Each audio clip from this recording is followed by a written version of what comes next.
Welcome, golf fans, pursuers of knowledge and the almighty dollar. This is your golf guru bringing you the 2022 Honda Classic. This is my DFS preview show and my best bets. When I say best bets, it's focused on some long shots that we want to get in early before the sharp money starts hitting them and odds start to go sideways. I'm going to go through a recap of the Genesis. I'm excited to be back. As you guys know, I was on vacation, but still kept my eye on golf pretty much the whole time I was there.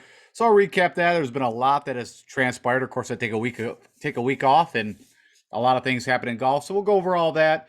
I'm going to, of course, do my custom models. We're going to talk about the stroke gain analysis area.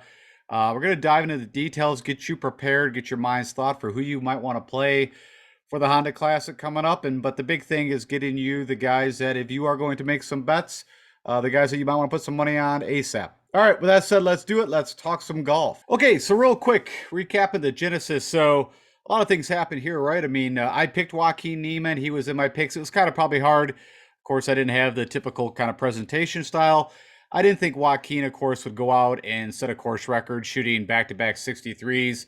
But Joaquin's game, we saw it at the Farmers. I think he ended up 6, was doing everything well, gained strokes in all areas. Of course, those are the same POA greens, California. And I think that was actually, there was only a tournament he played right before the Genesis. Of course, it's the first one he's had in a few years. He won at TPC Old White at Greenbrier. Has some showings at Sanderson Farms, which there is similarities, and from going forward, I will use that as a comp course. I saw a lot of guys that have done well on the course at Sanderson Farms. I mean, not a ton of them are in the field, but there was some crossover, what you need from a skill set to do well, what I call the Chicken Open, but the Sanderson Farms at Jackson, CC of Jackson. This is a side note for you guys, is that you cannot make bets on your sportsbook app. So you can make no bets through DraftKings, FanDuel, whatever it is. Now, of course, you can do all the DFS. So a lot of my money, which was worked out well, was focused on the DFS side, and I did well on showdowns. I hit some of the 555s, the $555 entries. So it actually was a very profitable weekend, one of my better weekends so far of this year, if you start at the Tournament of Champions. So good on that side. I hope you guys did well. I said from a pick side, I'm not going to go through my picks. But hopefully everything was pretty good. I think DJ was shocking for all of us to miss the cut. I mean, you had Rahm, who barely made the cut at even. You also had Patrick Cantlay, who was my one and done, who barely made the cut. You had Brooks Koepka, who missed the cut. You had Sam Burns. I mean, there was a lot of the top guys that either missed or, barely made it. But we had some new guys pop up like Cameron Young, who I think would have been even more discussion on him. I mean, of course, he went out and shot that 62 on Friday. He's a player. The guy's got some pop in his bat. He can definitely hit the long ball. Great ball striker. It just, it came together for him, and it was a great showing. I believe he ended up in second or third. I think Morikawa might have ended up in second, if I remember correctly. But we'll look at a little stats. I'm going to pull up some stroke gain analysis from the Genesis. We can review that. And then I tweeted this out. I'm just, if you are a big golf fan and have ever been in the Michigan area and been to Oakland Hills Country Club, I mentioned I worked there. Lucky enough, so I got to play the course quite a bit after my senior year in high school. I worked in the landscaping, the grounds. I worked in the pro shop. Great people, great course, tons of history there. And actually, one of my buddies is a firefighter who was on the scene. And crazy enough, they were having struggle of getting water, but they did get a lot of memorabilia out, which I have a picture there of actually all the trophies. And I was, I've been there for the Ryder Cup, which we got our butts kicked at. I was there for the PGA Championship. So a lot of good events. I don't know what was coming up in the near future, but they're going to rebuild the clubhouse. It's going to be spectacular, and all's well there. And then I've not weighed in, and I'm not going to spend a ton of time, but on the Saudi Golf League, the SGL, the Breakaway League, whatever you want to call it. But so much transpired over the week that I'm just going to give a couple of thoughts on it. Then we're going to get off that, and we'll go look at some stroke gain analysis for the past Genesis, and then get into why you guys are here, talk about the Honda Classic. I think what the most interesting part of this whole thing, right? This has been in conversations, it seems like, for at least 3 years. And, the pictures down there kind of show, Rory to the far right. I give him a ton of credit. He came out very early with his stance. Even though, he was pretty partial to the European League, as in trying to promote it. But now, of course, sits on the board, sits on the pack, and came out very early and said, "Hey, this is where I'm going to be. I don't care what kind of money they put at me. Once you accept that kind of money, they kind of own you. I want to make my own schedule." And for some of these guys, right? I mean, money is definitely not the factor. And then you got some of these guys, of course, that money is a factor. So, like if you look at Lee Westwood, even Ian Poulter's been tied to him. I think even Jason Kokrak came out and supposedly having discussions. But recently, we saw DJ and DeChambeau, put their tweets out there saying, "Hey, we're committed now to the PGA," which I just found that kind of interesting of the timing, right? I'm sure they were in talks and, finally just saw that there was nothing behind the smoke, all the chatter.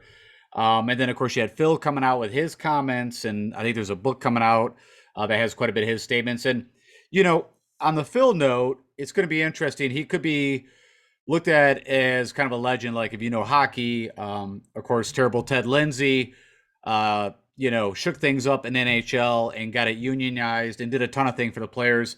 So you can see some things. I mean, a lot of these PGA players, some of the higher up guys don't like the fall swing and that there's FedEx points tied to that.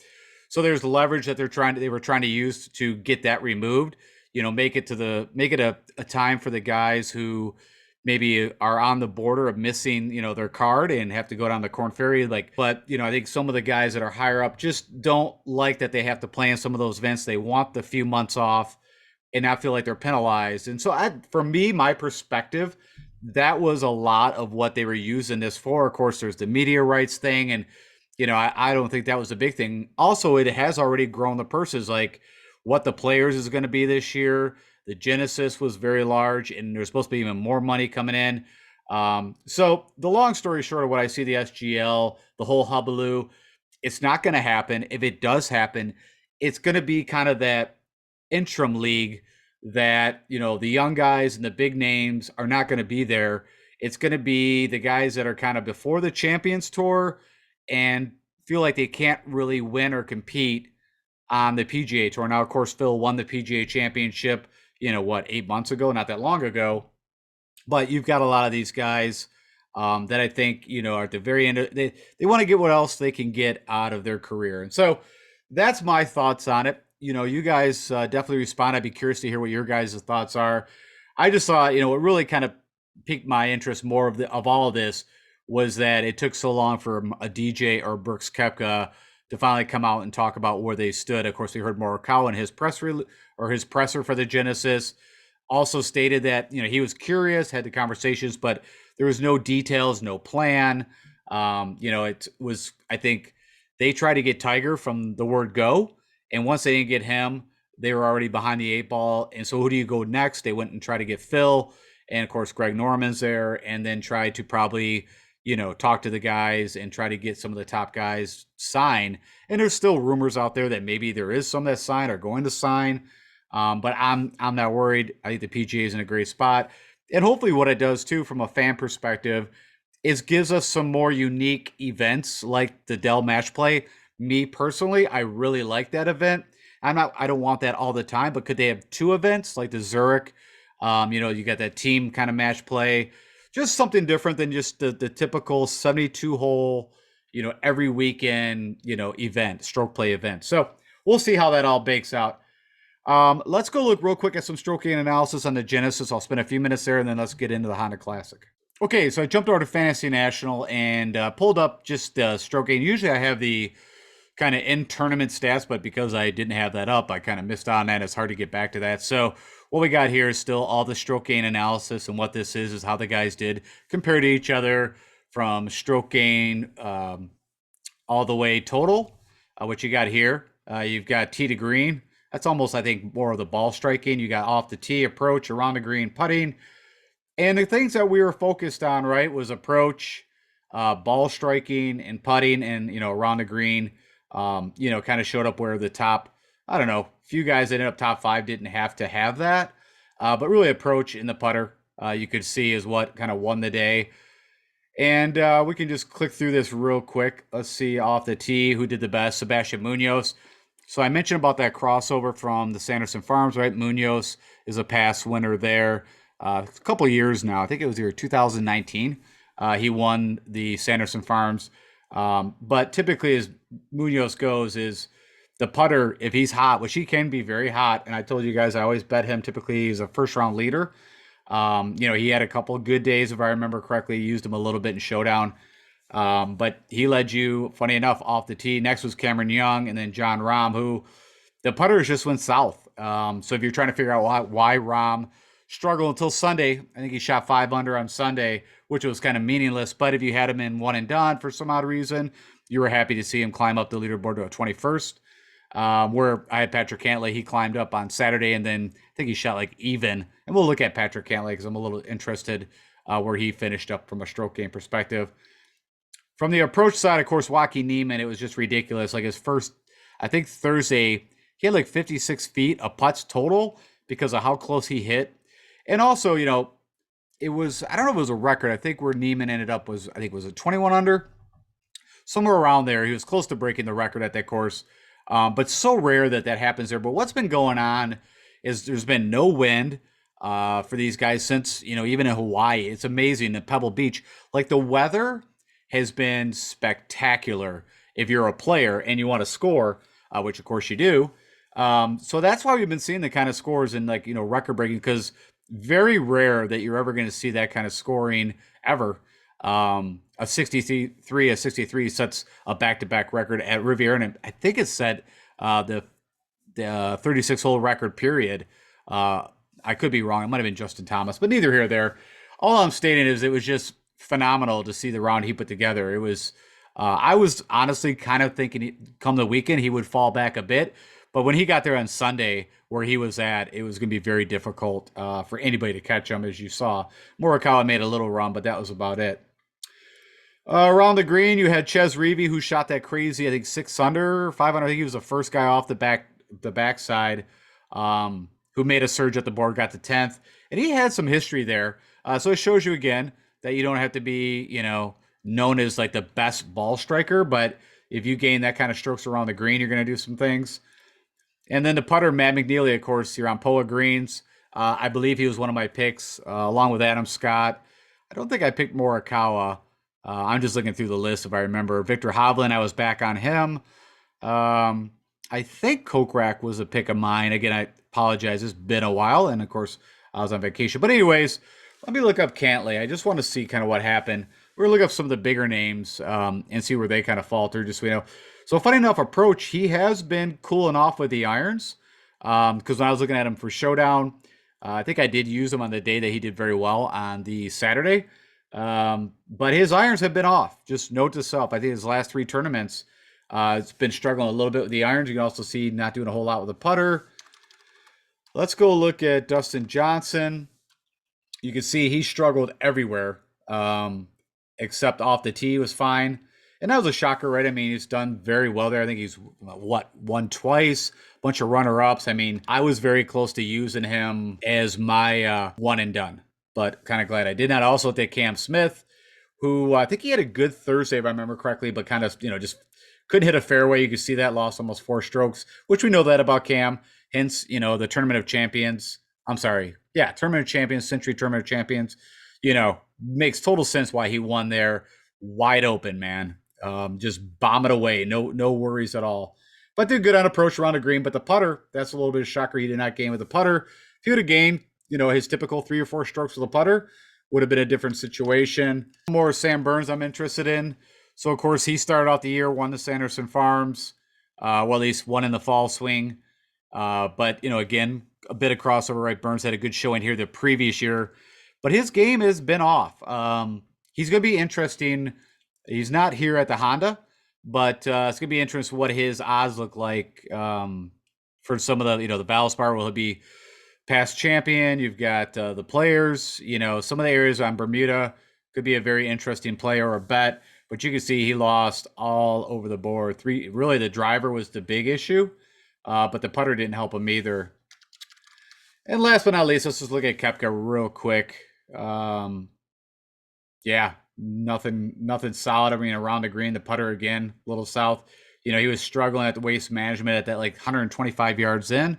So approach is still getting him, but off the tee is shocking because he was hit the ball well at the tee at the waste management. So, again, I guess he's fine tuning. Okay, that's enough about the recap stuff. Hopefully that gives you just some information. Oh, you know what? Last thing, Cameron Young, because I did touch upon him, you know, shot amazingly. Um, you can see how much he gained off the tee, gained on approach, around the green. But, this was what maybe at one time I think he was gaining 8 strokes with a putter. It was up there. So I was kind of on and off him. It's so hard to keep that going day after day to get that kind of strokes with a putter. But you can see he did it everywhere except around the green. So he's also in the field for the Honda. I'm not sure if I'm going to be on him. I don't. His game is maybe not what I'm looking for, and we'll talk a little more about that. So let's go talk about the Honda Classic. Okay, so let's talk about the course breakdown. We are starting off the Florida Swing in Palm Beach Gardens, Florida. That would be on the east coast of Florida, below Orlando a bit, not too much above Miami. The course they're playing is PGA National. It is the Champions Course, and this event has been held there since 2007. And last year was actually played 3 weeks later, so it was actually after the Players. They had a really rough time with the field. The field's not amazing, of course, compared to the Genesis. A lot of the guys are going to play Arnold Palmer, the API. That's going to be their kind of warm up for the Players. You've also got the what do we want to call it, the alternative PGA event, the Puerto Rico Open for the guys that are not going to be making it in the API or whatever. I think those are at the same time. But anyways, just kicking off our Florida Swing. Kind of excited about that. I just left there. The weather has been ridiculously warm. It's going to be in the 90s this week, at least in Orlando area where I was at, and I would guess even hotter there. And also kind of dry. I didn't, from what I've seen, there's not been much rain there. Your architects, because Tom Fazio, original design, and then Nicholas, of course, has redesigned this thing a few times. It is a par 70, and it's just a little over 7,100 yards. And you've got the Bermuda fairways. You got 2.25, 2.25 Bermuda rough. And the greens are Tiff Eagle, overseeded Bermuda. We're going to talk a little more about that. The player field is 144 players, so not too bad. A little less than the usual, like 156, and typical 2-day cut, and it's going to be top 65 in ties that make it onto the weekend. The historical cut line is probably the hardest. That is not a major, so not too far off kind of what we just came from the Genesis, even though that ended up at even. It was looking at one time it was going to be 1 under, as I tweeted that out like, oh, there's going to be some big misses because you would have been missing Rom, Cantlay, DJ. It would have been very interesting.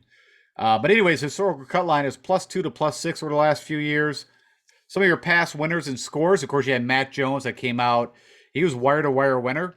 He shot, I think it was a 61 in pretty tough conditions. Like nobody in the field even came near that. It was just ridiculous. But ended up shooting 12 under, winning that tournament. The previous year, he had Sunjay M, who won at 6 under.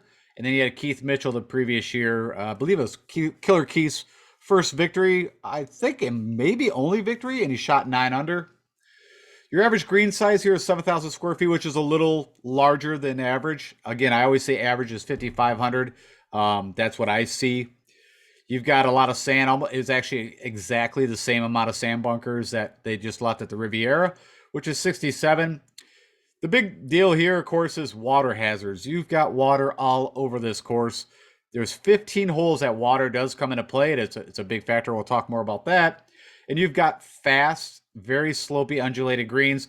So if you're interested in stent meter ratings, that's somewhere between a 12 and a 13. They'll run during the weekend.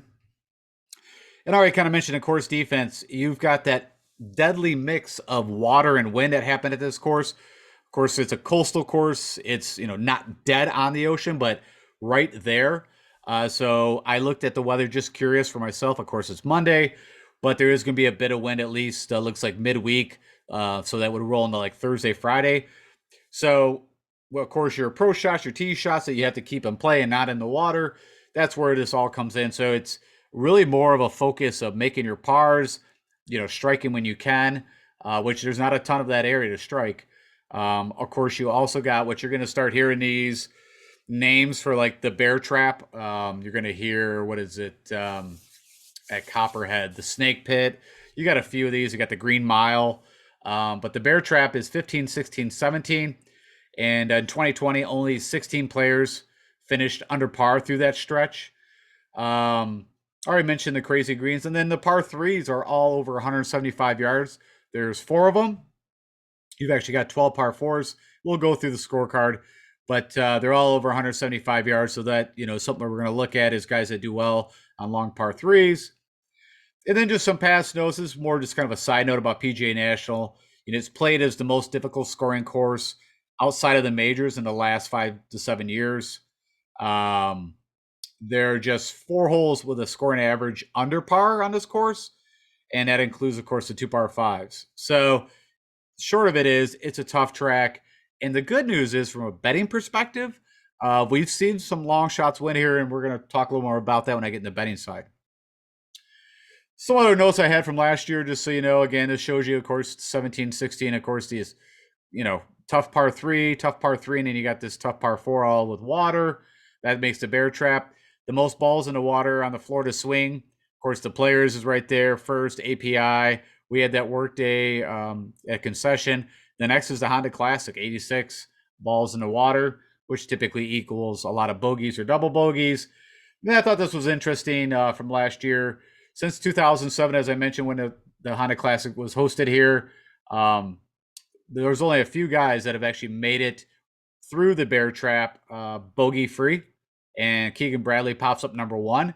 And what's amazing about that is Keegan Bradley, from what I checked, which is kind of shocking because he'd have been an interesting play and bet, but he's not in the field. We got a lot of the guys, as you saw, Tommy Fleetwood, Fairway Jesus on my front cover. We got a lot of the European guys making their first starts. Also guys tied to the SGL that you got the Ian Poulters, the Lee Westwoods, you got Fleetwood. There's some other guys that we have not seen on tour yet from the European side. So that's interesting, especially after all the announcements with the SGL. Daniel Berger, great fit for this course. Russell Knox, he's been playing good golf. And then Harris English, I don't know if you guys heard this. I just found this out. So I guess Harris English was dealing, I believe, this with a hip issue, and he finally decided to get surgery. So that makes total sense how he went from playing amazing golf in 2021 and then kind of just started to fall off. So yeah, I don't know when he'll be back. So it could be a while until we see Harris English again. All right. And then, I don't know if you haven't seen this course. I think this just gives you a really quick understanding of what we're talking about. It is a strategic, I believe, plotters course.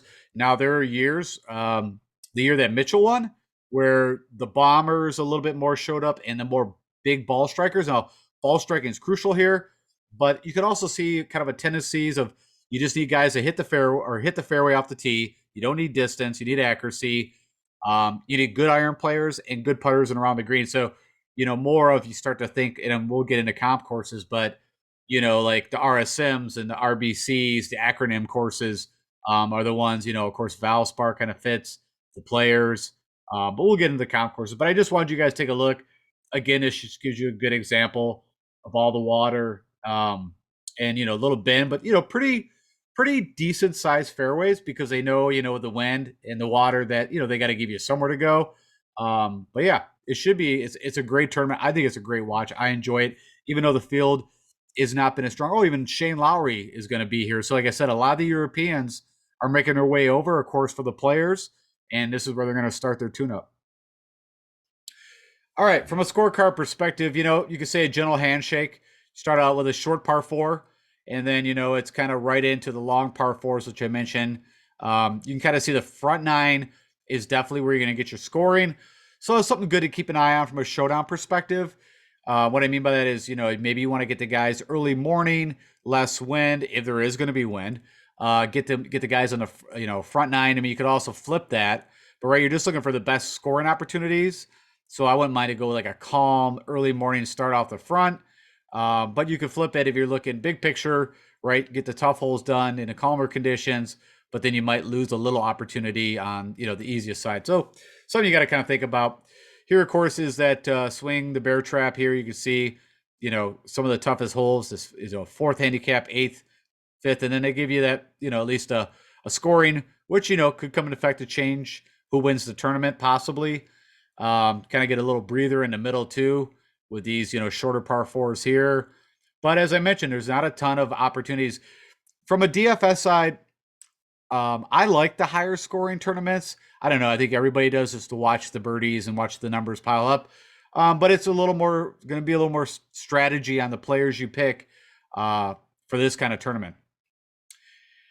And last, I'll just say I ran, here's the official scorecard that was just released from the PGA, and everything matches up identical. So I always do this, make sure there's not a big change. I also, always check if there's a renovation or something that it would make this different, but everything's spot on. So you can see that. All right. So with all that said, how do you win the Honda Classic? From a stroke gain analysis ranking, I mentioned, ball striking, I'm still putting as number one. It'll be pretty heavily weighted for me. Approach, I'm going with good drives, usually off the tee. Means, again, just more on distance and accuracy, where good drives is guys that are hitting fairways and hitting the green on their approach. And it could also include hitting the first cut of the rough, so your first edge. Putting's right there around the green. Sand saves does show up here. Your two highest proximity to pins is 175 to 200, hence the ball striking coming in. That's at 25%. And then your next is 150 to 175 at 23%. You've got 5 long par 4s, 450 to 500 plus. So we need to look at that. We also need to look at just overall, there's 12 par 4s. So gaining strokes on par 4s. And then you got these long par 3s that I'll be putting in my custom model. And last but not least, which is a little unique, usually down here is birdies, eagles, whatever. Actually, I'm looking for guys that don't make bogeys. Who has the least bogey avoidance? That will also be my model. When I get into picking my guys, you'll see I'll put the birdie thing up as I always do and show you who's been making a lot of birdies. But this is a different beast. Of course, if we get no wind and, the water, and it, of course, gets a little soft, then it could be a little more scoring. But we're going off everything we know how PGA National plays. All right. So another thing that I always say that I think is very valuable is let's, kind of do a little deeper dive analysis into really what the past winners here. And I take like the top 5 to 6, 7 guys and see what they did from a stroke gain analysis. So we look at the year of Matt Jones. What is he known for? Around the green and putting. He's also an Aussie. So, I think it's a good idea. I'm going to probably look at putting some Aussies into play or European guys if the wind's going to blow like it did last year. Brandon Hageray came out. I think he had a shot really low on one of the days. I think he's an interesting bet. I have betted him here and there. He's got some, nice length. You can see he did it a little different way. It was all off the tee, around the green and putting. It was not on approach. And then you got guys like where I think is probably where I'm going to lean a little more, like a Denny McCarthy, that, just hit the fairways, not long a distance. Pretty good with the irons, but really good with the putter and around the green. Russ Henley fits that mold to some degree, amazing with the irons. Good putter on Bermuda, good around the green. Brendan Steele, he's been playing. He plays well at this course, but has not had a good track record from a recent form. Of course, CT Pan just recently, shot very well at the Genesis. Could be an interesting bet, also a DFS play. And then we go to like the previous year, Sungjae Im. I look at Sungjae Im as more of a kind of a complete player, right? I mean, he's got some distance off the tee, but he's very accurate, really good with the irons. Typically, it's the putter, as you see here. He did it definitely with approach. And if I click on it, 2 things that I'm really heavily looking at is approach and around the green. I forgot to click that for you guys. But then we're right back to like a Mackenzie Hughes, who a lot like kind of a Cam Smith light, typically struggles off the tee, but can really do it, from iron in. So you can see approach around the green and putting.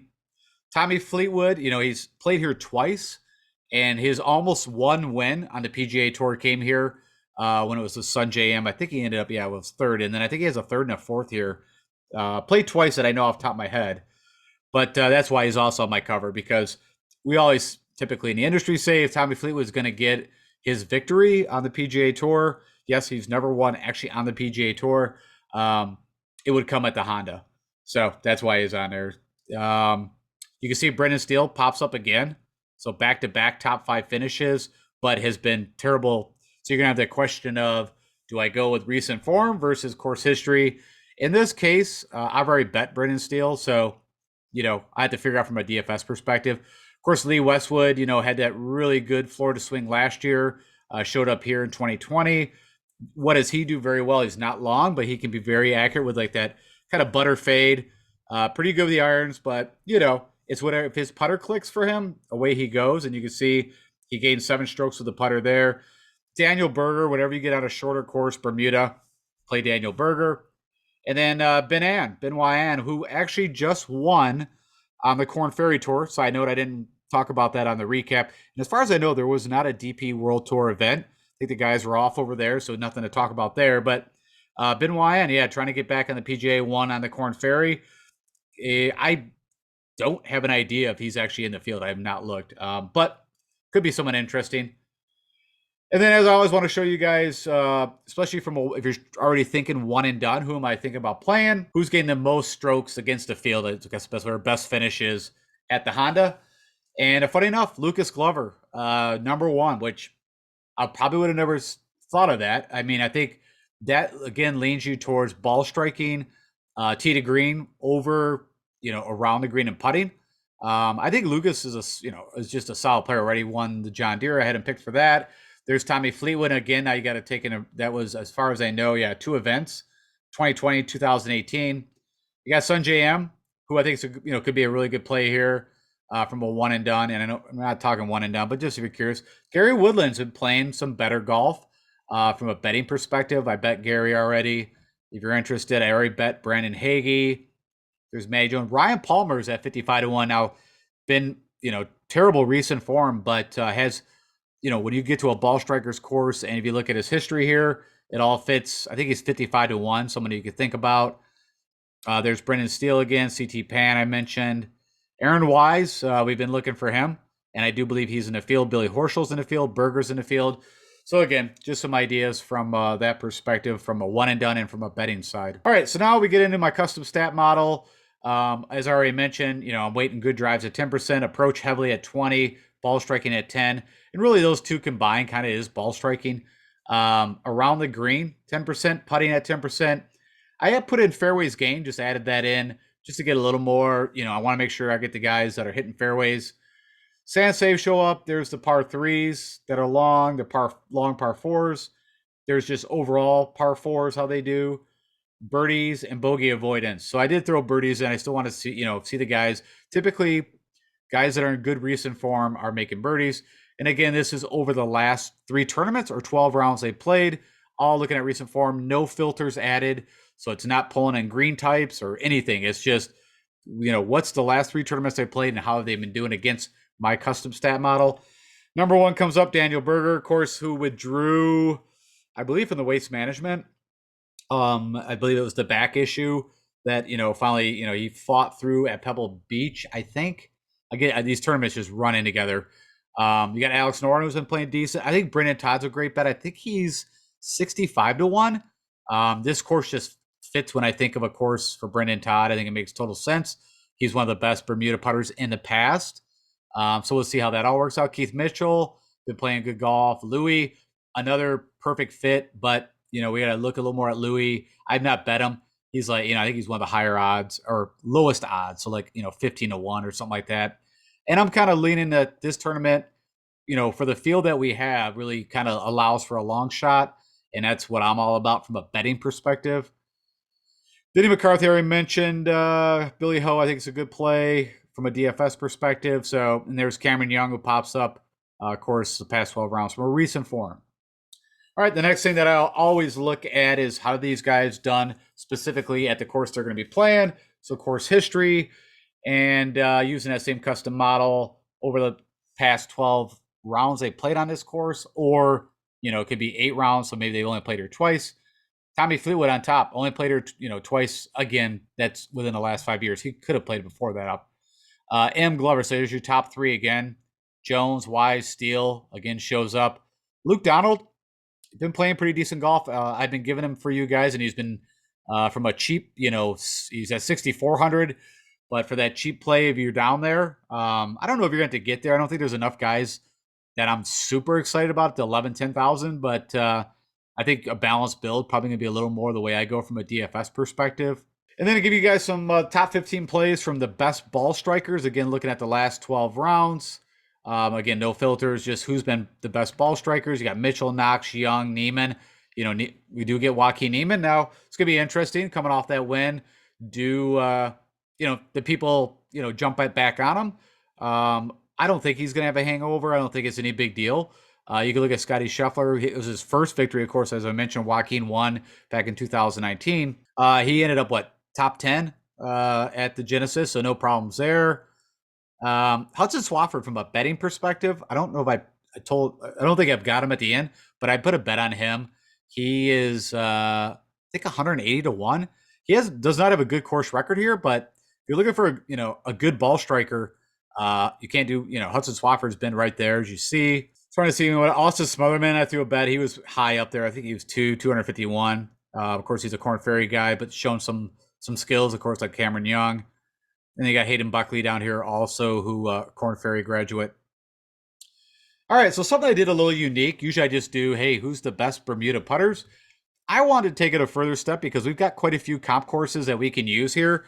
We're going to get into that, but we could take it to even more of a granular level and find out the guys who putt the best on TIFF Eagle Bermuda. Now, what's the difference? TIFF Eagle is like an overseed. There is a difference. I'm not saying it's huge, but I wanted to take it, like I said, and I could do the analysis for you.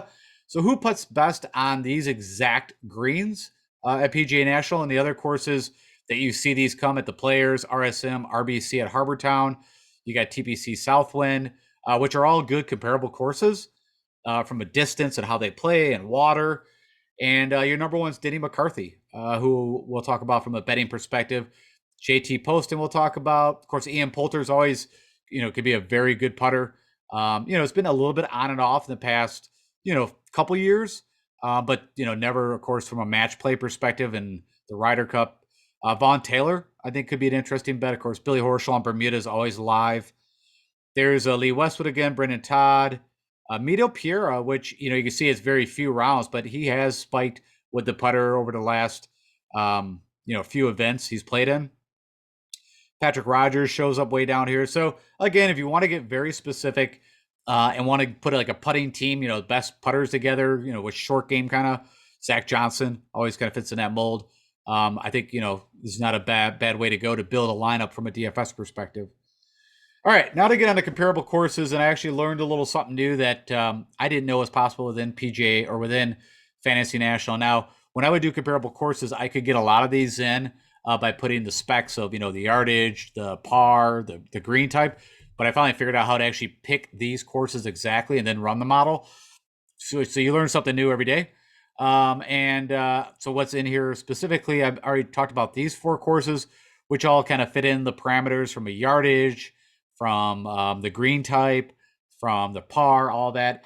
And then you got some that are similar. The Wailea and Wyndham fit into the kind of like the par side, the length, and also Bermuda. Then you got Valspar, which is a tough course that I think it plays a lot like what this course does. It's also Bermuda. It's also got the water. And it's just a tough track. I mentioned the Snake Pit. A lot of similarities between Valspar and, of course, the Honda. And then I put the 3M Open because even though that's a bent grass and it's a little longer track, it is, I think, from a water perspective, the two Honda and 3M are like the two most, water-filled tracks there is, where you're just every hole, got to make sure you don't put it in the water off the tee, on approach. And so I think there is some crossover there, so I threw that one in there too. And when you do all that, put those courses, use my model, and I picked the last 24 rounds. I wanted to take a bigger sample. Number one, no shocker, Daniel Berger, M. Lowry pops up, which he has had a good showing, I believe, off memory at the Honda. Billy Horschel, Brendan Steele shows up again, so everything just keeps yelling. So, like I said, we're going to have to make that decision. He's had like 4 or 5 miscuts in a row. Duff Daddy, good ball striker. Kind of been playing a little better golf. But Zane Hoot shows up. He's always interesting because a great short game, just terrible off the tee. Sloan pops up, the Canadian. Glover, great ball striker, again shows up. Mateus Schwab actually, it's curious how many people forget, but he had a good showing. Oh, geez, I'm going to forget. But he showed up at a recent tournament, and He's, I think, 180 to 1. So I also put a bet on him. And then I got Blackbeard, who you guys can already imagine, my FOMO bet. We're going to talk about him. All right, with all that said, let's go talk about my favorite bets. Okay, so let's talk about some of my favorite bets. And these are all bets that I'm looking at. This isn't, hey, I think these are the guys who are going to win. I'm a bettor that I want to make sure I never miss out on the long odd guys. Yes, I bet some of the lower odds, but I sometimes will even wait till like in live tournament to make those bets. I want to get the money in early on the long shots because if money starts to flow in on some of these long shots, maybe it's for me talking about them or it's the other guys talking about them, their odds start to decrease and decrease. So it's Monday, and these are the guys I wanted to make sure I got my money in early. Number one, Denny McCarthy. He's 55 to 1. Again, all this is on DraftKings Sportsbooks. You check odds checker. Like I said, I don't use other sports books just because I don't want to have to set up a bunch of accounts. I can't move the money back and forth between DraftKings like I can with using their sports book. So I bet at 55 to 1 on Denny McCarthy. You can see there was a lot of areas that we talked about where he makes a good fit here. This is probably, there's a couple reasons, right? So Mr. Blackbeard has won the Honda. He's 1 to 3 in open. So there's that correlation again. He's 80 to 1. So I hit that hard because maybe this is it, right? I've been just waiting for this guy to break through for me. So maybe this is the one. I hope. Worst case, top 10. I have not bet that yet, but I did bet. These are all outright to wins. You got Mr. Sloan here, who's shown up on quite a bit of the analysis I did. That could be a good bet, 250 to 1. So I like him. JT Poston again showed up on some of the stuff. Kind of the guys that I'm looking at that could do very well here. And then Brandon Hagee, of course, he's done well here in the past. Last year, I think he had second or third. And he's 300 to 1. I've actually made some bets on him, over the last few tournaments. So you could call that a little bit of a FOMO bet, but also knowing kind of his course history here. Will it happen again? Probably not. But again, so that's my kind of long shot favorite 5 bets for you guys from the analysis that I've done so far. And then I've got, which I do this once in a while for you guys, but I get really interested in a super long shot that I'm all over. And of course, I'm going to tell you guys about it. And if I told you there's a guy who won the Barracuda, which is in Truckee, California, there's not a ton of correlation. That's kind of the event where they do the points. He won that in 2020. And it's a par 71, but it's 7,400 yards. It's like a bent Poana grass. So again, you got to be accurate. There's a lot of trees at Truckee, California at the Barracuda. But this is what his record looks like. And what I kind of wanted to go through is pull out where he's done very well. So he had a 4th at the Arnold Palmer, of course, which, water, Bermuda. There's TPC Southwind for the St. Jude. This is back 2018, he had a 4th. The Wyndham, which again fits as a comp course, very similar Bermuda distance-wise. RSM, we just talked, a bit about, where it's a lot of water, Tiff Eagle greens, Tiff Eagle Bermuda. But where this guy came up on my radar, and I've always kind of kept an eye out for him, is at the 3M Open here. And that's the year that Mr. Blackbeard Michael Thompson won it. He was back and forth between, those. And so because he was just such a long shot at that time, and of course I'm talking about Richie Werenski. That's right, Richie Werenski, 500 to 1 to win, is my favorite super long shot. And also he's 40 to 1 to top 10. And if you go look, I didn't pull up all his, but he's done well at this tournament. Could easily, so if you're like, well, I don't want to waste any money on a 501, I can understand. I mean, if you put a buck on it, you win $500. You throw 10 on it, you can do the math. But I hit this pretty hard, and I also hit the 40 to 1. So you can say you heard it here first, but I really like Richie Werenski to show up. But he, now if you go look at his recent form, I think he's missed last 4 or 5 cuts, a lot like the Brendan Steele. But when you get these guys on courses that typically fit what they do, where they've had their best, and this is his top performances of his career, are at a lot of similar courses that I'm looking at. Like I said, of course, the Honda is one of his best showings. You get the RSM, Sanderson Farms. You got to make sure you hit it in the fairways there. You're in the woods, but API. So when I started to look at this, and I was already kind of thinking of him. I really like that. So hey, You heard it here first. Throw a couple bucks down, even if it's the 40-1 top 10 them. I think makes total sense. All right, guys, that's it. I hope you enjoyed the preview show. It's awesome to be back. Again, I tried to get you guys out something for the Genesis. It was not up to par as what I usually do, but you're going to get all the analysis for me this week, and probably won't be on vacation for a while. So it was good to get away, but I'm glad to be back. And as usual, if you are just checking me out for the first time, hey, hit that subscribe button if you like how I do what I do. We've passed 1,000 subscribers, and we are working our way up. So I appreciate you guys, appreciate the community. And, one thing I did not touch upon, of course, I think Matthew Fitzpatrick was one of my picks. And about 9 o'clock a.m., I tell you guys, I checked the PGA Tour communications all the way up till the first tee shot. And it came out that it came out before DraftKings saw it. It came out on PGA Tour that he was pulling, I think he withdrew to a stomach virus. So I guess he was dealing with it like Tuesday, Wednesday. And he did not get to practice. And I think he just finally felt like, you know what? He wasn't going to go out. He was playing great golf. So when I was getting to all of that, follow me on Twitter if it's for nothing other than to get the updates to make sure you don't get these guys pull out. Now, under the circumstance I was talking about, it wouldn't have helped because I don't think they woke up till noon anyway. So, but yeah, that's why you want to follow me there. And tomorrow I will be out with my pick show where we'll dive in and go through all the guys that I'm on and why. And I'll talk to you guys tomorrow. All right, take care.